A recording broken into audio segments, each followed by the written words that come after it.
Just like that, Venezuela's got a new president. Was he elected? Nope.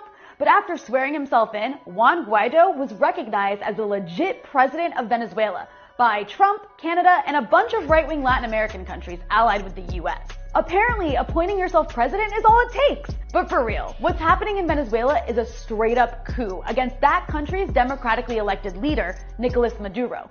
And it's creating the dangerous conditions for a civil war, with several people already reported dead. My God, one week it's Syria, today it's Venezuela, next week it's Iran. Pick a damn country, America. It's pretty amazing that the same country that spent 2 years screaming about alleged Russian election meddling in 2016 is now applauding US meddling in Venezuela. But if you're watching US corporate news media, you would have no idea the US is meddling. They label Maduro a dictator and insist that all Venezuelans support the people that the US wants in power. Maduro dictatorship. A dictator with no legitimate claim to power. It has been a disaster on all counts. What they leave out is that there are millions of people in Venezuela who voted for and support Maduro's government. Aquí está el pueblo de Venezuela, aquí está el pueblo de Caracas, marchando en defensa de la revolución, en defensa de la democracia, no a la intervención imperialista.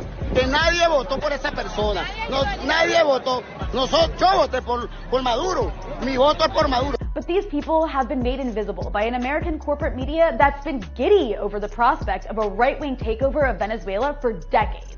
So much so that they recognize the legitimacy of a dude who just up and declared himself president, and are calling that democracy. The US has been trying to overthrow the Venezuelan government since Hugo Chavez became president in 1999. Chavez redistributed wealth to the poor and used the country's oil resources to fund social programs, which pissed off the country's elites. He also tried to unite the region against US economic dominance, and made it difficult for the US to profit off of Venezuela's oil reserves, which are the largest reserves in the world. That's right, where there's a coup, there's almost always oil. As far as US imperialism is concerned, countries aren't allowed to be socialist, let alone forge their own paths independent of US interests. That's why the US has repeatedly attempted to overthrow the government and has sanctioned the hell out of Venezuela, strangling its economy and depriving average Venezuelans of access to basic necessities, like life-saving medications. And then the trolls come along and say, see, socialism doesn't work. Well, the problem isn't socialism, it's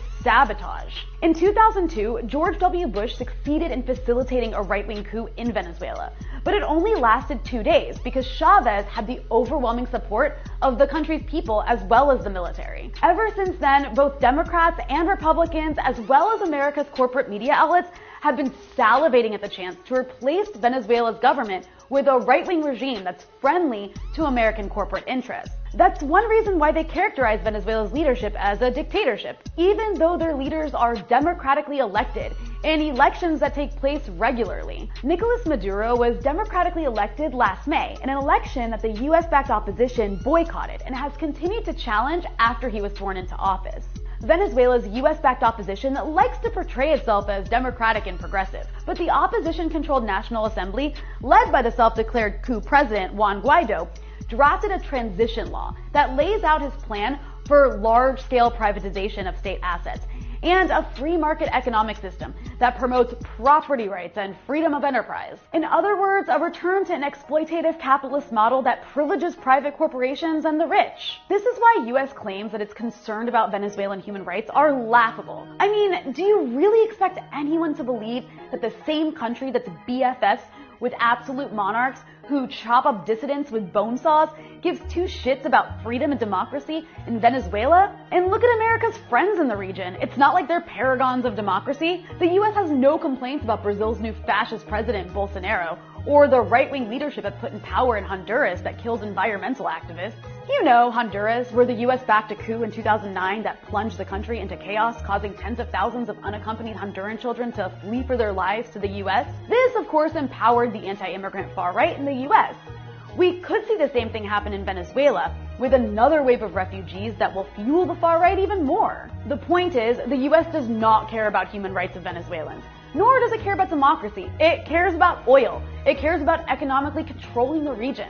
It's about imperialism, stupid. The self-appointed president, Juan Guaido, may have been recognized as legitimate by the US and its right-wing allies in the region, like Brazil and Colombia, but this coup was also rejected by the region's left-wing governments. including Mexico, Bolivia, Nicaragua, and Cuba. The high military command in Venezuela is also standing by Maduro. But the situation remains incredibly dangerous. Even if the US's guide doesn't get to take over Venezuela, this is going to incite violence and possibly a civil war.